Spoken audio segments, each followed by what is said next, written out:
সেটা মেনে নেব না।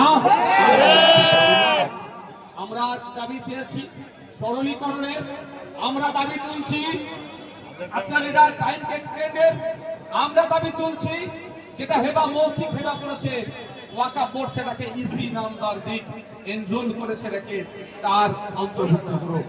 আমরা দাবি তুলছি যে ওয়াকফ বোর্ডে যে ঘুঘুর ভাষা হয়েছে, দুর্নীতি হয়েছে, সেই দুর্নীতিগুলোকেও বন্ধ করতে হবে। বন্ধুগণ, আমাদের প্রতিনিধিদের পক্ষ থেকে ডেপুটেশনে যাব।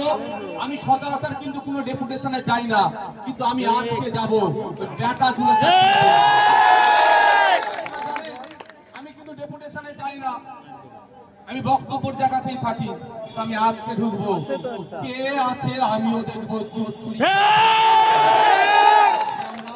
কনস্টিটিউশন প্রোটেকশন ফোরামের পক্ষ থেকে সারোয়ার ভাই আছেন, শাহিন ভাই আছেন, নুরুল সাহেব আছেন, বিশ্বজিৎ দা আছেন, আমাদের অল ইন্ডিয়া প্রভৃতি জনতার পক্ষ থেকে যারা নেতৃত্ব আছে সব আছে, আলমগীর সাহেব আছেন, অনেকে আছেন, মহিউদ্দিন বাবুরা আছেন, একটা প্রতিনিধি দল যাচ্ছে।